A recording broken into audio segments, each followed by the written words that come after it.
Good YouTube? It's your boy Warstu here with another video on American Horror Story Season 6 Episode 5 RoanokeNight F Society. Hi Robot t-shirt, Mr. Robot t-shirt even. Comment down below if you love that show, and also subscribe at the top. Loving all the support I'm getting from you guys, so let's get into it. So Evan Peters is back. Hasn't been seen since Hotel, which he did an epic role in.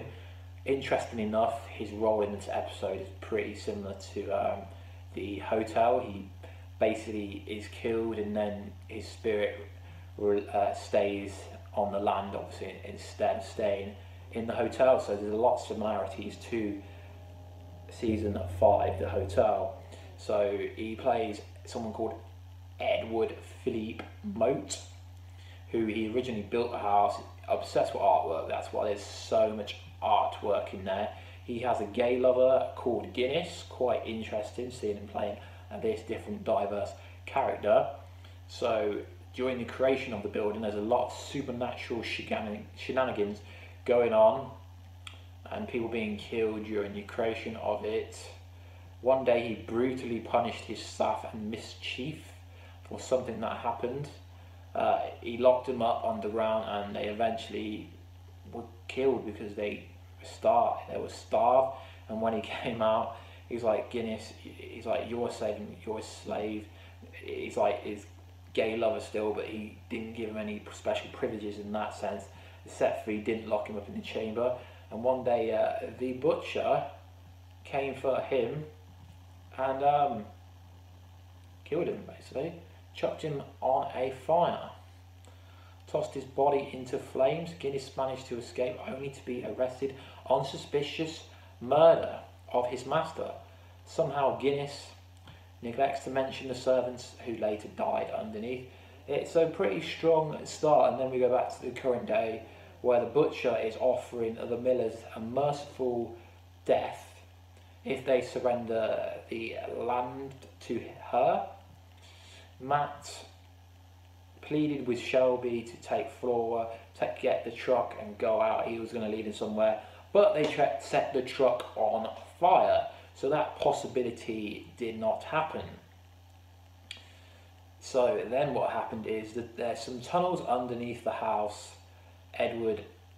Phillipe told him that, and they were led into the woods. They must have walked about a mile. At some point Shelby said that the walls were shaking, but for some reason he wouldn't lead them all the way. He just led them about a mile into the forest, which was quite interesting. They were like caught by the Pikes, who only wanted to buy the house originally in the first episode to keep it empty for the butcher. So it's all starting to make some kind of sense now. So if we go back to episode 3, where Lee was arrested for potentially killing her ex-husband, we now see her interviews where they've got nothing on her, so they've got to release her. So when she checks her mobile phone, she's got lots of messages from Matt, so she knows that Flora is alright, but she tries to call him, he's not answering the phone, so she knows something is up. So the Millers escape the Pikes, but are soon enough recaptured by them, and this time the leader of them, the mum, takes a hacksaw knife thing and like takes out Shelby's ankle so she can't run away.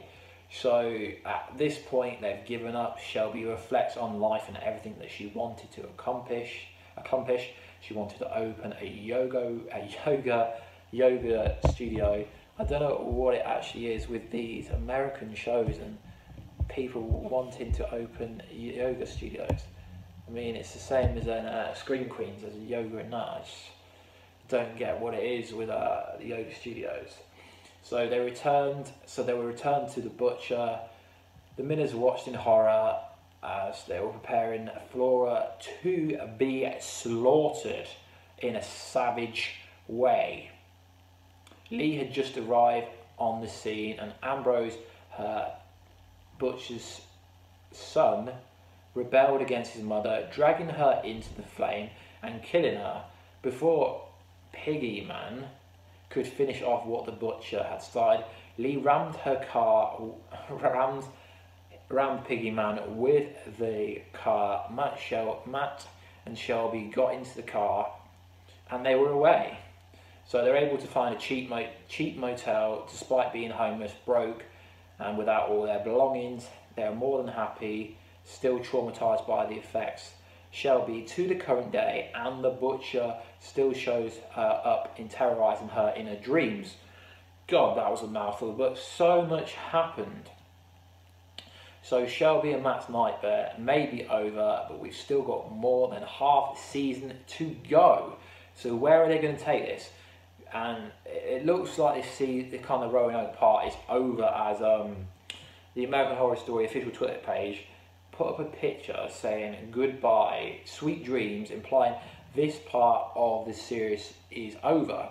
So Ryan Murphy teased that episode 6 is where it does a complete 180, 360 flip from the preview of the next episode.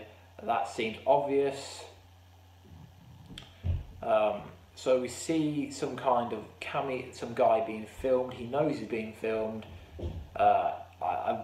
It just blew my mind that like this series is now over. The Butcher appeared to be dead, but you kind of seen a run out of it. So if the Butcher is dead, I mean, Kathy Bates is still listed for the next 6 episodes. So whether it's going to start a complete different story is up in the air.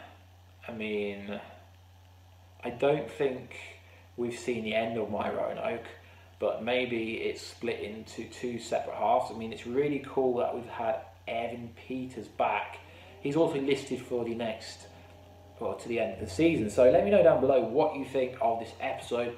What area do you think this is going? The new trailer for episode 6, chapter 6, it doesn't really give much away. We see Jackson from the hotel. We see Jackson from the hotel in a swanky building, like we haven't yet seen him in season 6.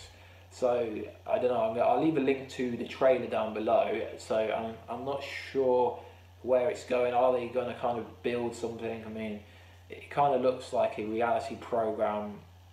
At the end of the day, I think it's all going to come back to the kind of them telling a documentary, the kind of camera scenes from the documentary part. I mean, is it really a documentary, or is there more to it? And why was Evan Peters introduced right at the end of potentially the end of this kind of story? I hope this kind of review, breakdown, prediction makes some kind of sense, because it's a really hard program to keep up with in the sense of what went on, because it was paced so fast that it was like they've crammed 12 episodes into 5. So you can clearly tell there's going to be a new story, or everything we've been told isn't specifically true, or I'm not too sure. Anyway guys, this is my breakdown on chapter 5, season 6, episode 5. Let me know what you think down below. Please like, subscribe, comment for more content like this.